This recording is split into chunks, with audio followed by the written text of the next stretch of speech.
Dan pemirsa, dampak positif mengusung Anies Baswedan sebagai calon presiden adalah elektabilitas Partai Nasdem yang terus meningkat versi lembaga survei Indopol Survey and Consulting baru-baru ini. Indopol juga merilis hasil survei terbaru soal elektabilitas kandidat capres. Kita akan membahasnya bersama dengan Direktur Eksekutif Lembaga Konsultan dan Survei Indopol, Ratno Listianto. Selamat pagi, Mas Ratno. Selamat pagi, Mbak Eva, Mas Iqbal. Iya, Mas Ratno, data dari elektabilitas parpol terbaru Partai Nasdem urutan nomor 3 di bawah PDI Perjuangan dan Gerindra. Apa saja sebetulnya faktor yang paling signifikan mendasari data ini? Ya, Mbak Eva, Mas Iqbal, terima kasih. Di data survei kami sejak November 2022, jadi 1 bulan setelah deklarasi Anies di bulan Oktober, itu Nasdem memang melesat kira-kira begitu ya, dari angka 3,41 itu di angka 9,02% gitu. Nah, ini membuktikan bahwa partai politik yang mencapreskan begitu ya, mengusung figur capres itu selalu mendapatkan kotel efek.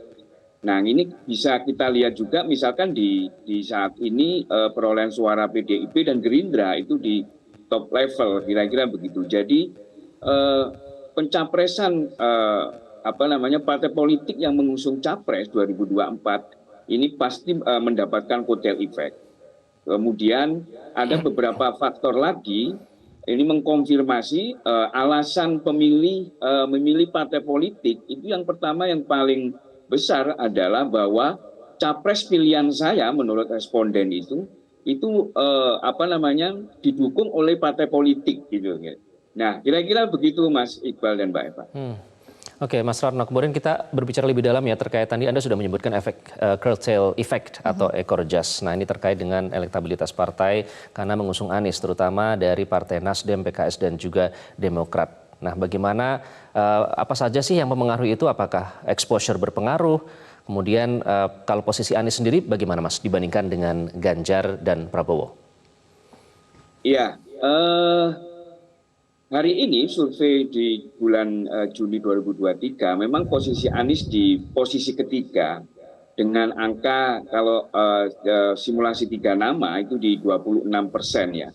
Ini ada tren menurun memang karena kita melihat momentum yang besar di deklarasi Anies ini di bulan-bulan berikutnya tidak diikuti oleh penguatan mesin politik partai koalisi, kira-kira begitu. Kita menangkap di beberapa daerah itu yang memasang foto Anies gitu ya, kira-kira partai politik begitu itu tidak semasif misalkan Prabowo hari ini, Ganjar hari ini gitu ya. Jadi ini satu hal yang menyebabkan tren keterpilihan Mas Anies ini turun meskipun tidak terlalu jauh di survei Indopol gitu, tetapi ini menandakan bahwa ada tren menurun gitu. Nah, kita melihat ada beberapa gerakan politik di koalisi perubahan ini sebenarnya, cuman karena rivalitas itu juga melakukan gerakan politik seperti Prabowo dan Ganjar, ini kemudian tidak terlalu signifikan gitu kira-kira. Makanya itu ada koalisi perubahan ini harus menciptakan momentum seperti yang pada saat bulan November mendeklarasikan Anies, kira-kira begitu Mas Iqbal. Ya, sebelum kita bahas soal momentum, Mas Ratno, ini kan efek ekor jas Anies dirasakan paling signifikan oleh Partai Nasdem ya, sebagai partai pertama yang mendeklarasikan Anies sebagai Capres 2024. Bagaimana dengan partai politik lainnya yang tergabung dalam Koalisi Perubahan untuk Persatuan? Demokrat dan PKS apakah juga merasakan itu, efek ekor jas dari Anies Baswedan? Ya, di 1 bulan setelah deklarasi sebenarnya Demokrat dan PKS itu signifikan ada peningkatan gitu. Nah, terutama PKS ya yang setelah ada mengumumkan bahwa PKS juga mengusung Anies Baswedan itu mengalami peningkatan di bulan November, Desember sampai Juni gitu. Meskipun tidak terlalu tinggi seperti Nasdem gitu. Sementara Partai Demokrat kita tahu di kondisi terkini bahwa publik agak sedikit ragu terhadap kemantapan Partai Demokrat ini terhadap Anies, apalagi kemudian setelah ada beberapa tanda kutip godaan dengan ketemu dengan Mbak Puan gitu ya, orang menangkap bahwa wah ini Partai Demokrat sudah mau hengkang nih dari partai koalisi perubahan, kira-kira begitu, dan itu pasti akan menyebabkan efek keterpilihan Partai Demokrat. Baik, artinya konsistensi partai politik yang tergabung dalam sebuah koalisi ini juga mempengaruhi ya elektabilitas partai politik tersebut, Mas Ratno. Betul Mbak Eva, betul. Jadi menjaga konsistensi ini memang tidak mudah gitu ya. Partai koalisi harus menciptakan momentum-momentum gitu. Ditambah dengan koalisi partai yang lain, begitu, figur yang lain itu juga menciptakan momentum. Jadi ini bersaing. Yang nampak sekali di 3 bulan terakhir ini kan momentum Prabowo sejak di endorsement oleh Jokowi itu mesin politiknya, mesin partai politiknya itu bergerak sampai tingkat daerah begitu ya. Di survei kami di Jawa Timur itu basis pemilih Anies itu tergerus oleh basis pemilih Prabowo gitu, hampir separuh sendiri gitu. Kira-kira seperti itu Mbak Eva, Mas Iqbal. Oke. Jadi momentum dan ini terkait dengan exposure yang tadi sudah kita bahas sebelumnya. Nah tadi kalau misalnya Mas Ratno menyebut ya bahkan sampai ke baliho di daerah-daerah pun berpengaruh begitu terhadap exposure dan ujung-ujungnya terhadap elektabilitas. Nah jadi apa yang harus dilakukan? Memang sekarang partai seperti Nasdem ini melesat hampir menyaingi PDIP dan juga Gerindra begitu ya. Nah supaya bagaimana tren ini tetap bertahan sampai nanti menjelang Pilpres. Mas Ratno apa yang harus dilakukan oleh mesin parpol? Ya, gini, satu bahwa syarat pencapresan itu kan memenuhi ambang batas presiden ya dengan gabungan partai koalisi begitu ya, dengan beberapa partai begitu ya. Nah, ini harus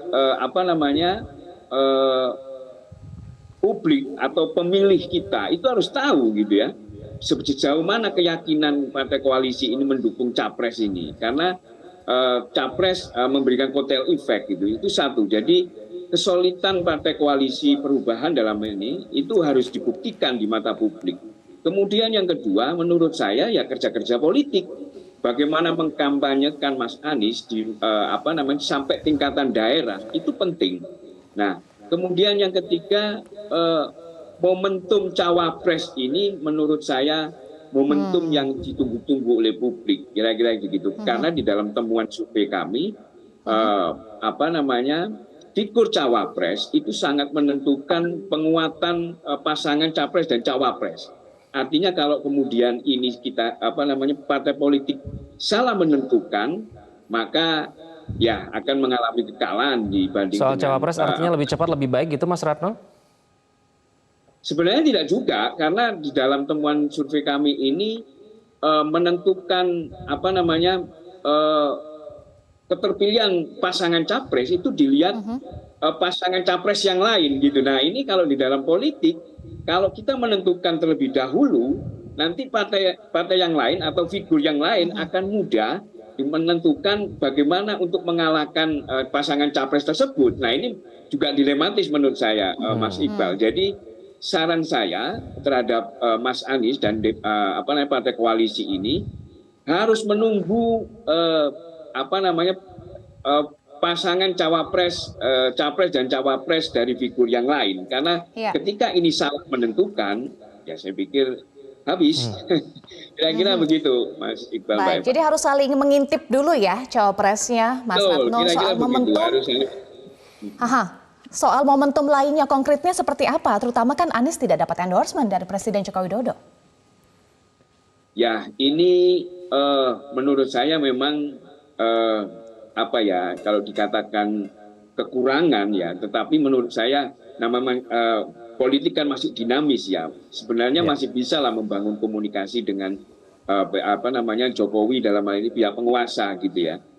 Seperti statement misalkan setuju dengan pembangunan IKN, kemudian setuju dengan beberapa kegiatan upaya pemerintah dalam pembangunan. Menurut saya itu bisa dilakukan sehingga kesannya figur Mas Anies ini tidak frontal begitu ya, menentang apa namanya pemerintah. Itu bisa dilakukan sebetulnya, meskipun ada ceruk yang apa namanya oposisi ini ya itu mendapatkan ceruk yang cukup besar sebetulnya. Cuman kan pada konteks sekarang ini karena approval rating Jokowi hampir top level gitu ya di 75%, saya pikir ini seperti menabrak tembok gitu. Jika kemudian ada figur yang apa namanya menyerang frontal terhadap pemerintah Jokowi. Begitu. Oke, Mas. kita lihat kepala negara kita beberapa kali istilahnya makan bareng, meskipun itu dalam apa istilah dalam pekerjaan begitu ya, tapi kenyataannya memang menunjukkan dalam hal exposure hanya 2 capres ini begitu yang diajak untuk berinteraksi dengan kepala negara kita. Nah, kalau kita berbicara relawan, Mas Ratno, seberapa berpengaruh sih kekuatan relawan itu terhadap hasil survei ini? Ya, salah satu penyumbang terbesar elektabilitas apa namanya elektabilitas capres itu memang gerakan relawan.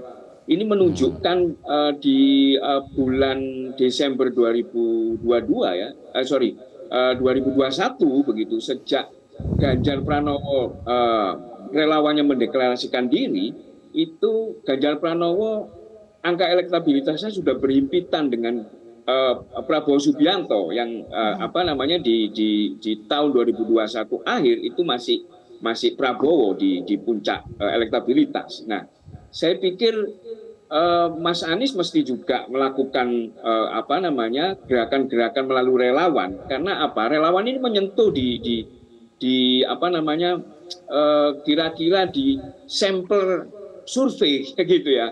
Kalau elit ini kan elit politik ini kan bersuara di tingkatan kota gitu ya, di wilayah kota yang kemudian mereka menggunakan apa namanya melek informasi begitu ya. Sementara populasi kita atau sampel kita itu lebih banyak di pedesaan. Nah, ini mesti diimbangi oleh gerakan relawan, Mas Iqbal dan Mbak Eva.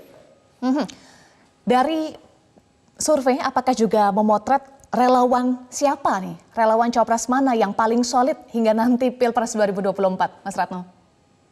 Oh, ini nggak sampai ke sana lah ya, karena ini tidak sedetail itu survei ini, karena kalau seandainya terlalu banyak pertanyaan, Mbak Eva, Mas Iqbal, ini bahasanya itu responden letih gitu ya, sehingga kita nggak terlalu mendetailkan sampai pada gerakan relawan. Dan ini kan sebenarnya masih dinamis juga ya, masih dinamis artinya apa namanya survei itu masih menunjukkan bagaimana angka elektabilitas 3 capres ini tidak ada yang dominan 50% atau mungkin kalau diturunkan 45% gitu ya. Kira-kira begitu, Mas. Mbak. Oke, baik. Terakhir, Mas Ratno, kita penasaran ya. Jadi yang masih ditunggu kan cawapres. Nah, kira-kira sosok cawapres seperti apa yang ditunggu publik dan bisa meningkatkan elektabilitas sejauh ini? Singkat saja. Karena dari hasil survei kan persaingannya ketat nih. Prabowo, kemudian Ganjar dan juga Anies. Figur cawapresnya seperti apa supaya apa ya dengan kondisi saat ini data survei Indopol surveinya ketat untuk capres. Ya, ada dua faktor yang apa namanya memperkuat cawapres ini ya dalam pasangan capres begitu ya. Yang pertama adalah faktor basis wilayah. Nah, ini sebenarnya cawapres yang harus dipilih oleh figur apa namanya capres 2024 ini harus memiliki basis wilayah, misalkan Jawa Timur, Jawa Barat atau Sumatera atau luar Jawa maksud saya ya. Kemudian yang kedua faktor finansial. Di 84 dapil provinsi itu tidak murah, Mbak Eva, Mas Iqbal. Jadi dibutuhkan finansial yang cukup. Ini bisa memperkuat kemudian pada saat kampanye nanti itu apa namanya pasangan capres dan cawapres ini bisa dua faktor utamanya jadi wilayah dan finansial ya, Mas Ratno ya. Sayang sekali waktu kita terbatas, kita sudah tangkap maksudnya Mas Ratno Sulistianto. Terima kasih sudah bergabung dengan Metro Pagi Prime Time. Mas Ratno dari Direktur Eksekutif Survei Indopol. Salam sehat selalu.